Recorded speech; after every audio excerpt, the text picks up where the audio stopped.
നിധി കാക്കുന്ന ഭൂതത്തെ പോലെ കഴിയുന്ന അപ്പനും അമ്മയും, വിദേശത്ത് നിധി കൊയ്യുന്ന മകൻ. അപ്പൻ മകൻ എഴുതി, മോനെ അമ്മയ്ക്ക് നിന്നെ കാണണം. അയാൾ പറഞ്ഞു തിരക്ക്.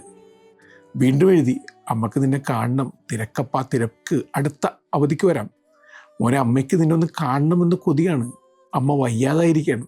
മകന് ഉടൻ തന്നെ മറുപടി എഴുതി, അമ്മയ്ക്ക് ബെസ്റ്റ് ആശുപത്രിയിലെ ബെസ്റ്റ് ഡോക്ടറുടെ ബെസ്റ്റ് മെഡിസിൻ നൽകണം, ബെസ്റ്റ് അല്ലാതെ നമ്മുടെ അമ്മയ്ക്കൊന്നും കൊടുത്തുകൂടാ.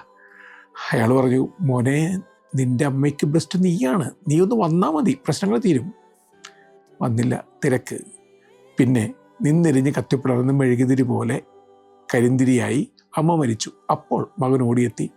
മൃതദേഹത്തെ തൊട്ടു വണങ്ങാൻ തുടങ്ങിയപ്പോൾ ഹിസ്റ്റീരിയ ബാധിച്ചതുപോലെ ഇയാൾ പൊട്ടി അലറിക്കൊണ്ട് പറഞ്ഞു, തൊട്ടുപോകരുത്, ഇന്നലെ വന്നിരുന്നെങ്കിൽ അമ്മയുണ്ടായിരുന്നു, ഇന്നിപ്പോൾ വെറും ശവമാണ്, ശവത്തിന് മനുഷ്യരുടെ സ്പർശമൊന്നും വേണ്ട.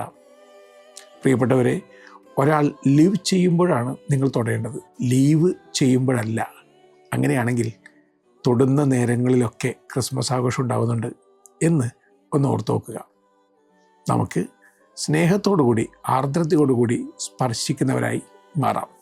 ദൈവം സ്പർശിച്ചതുപോലെ നമുക്ക് പരസ്പരം ഹൃദയം കൊണ്ടും കരുണാർദ്രത കൊണ്ടും തൊടാം.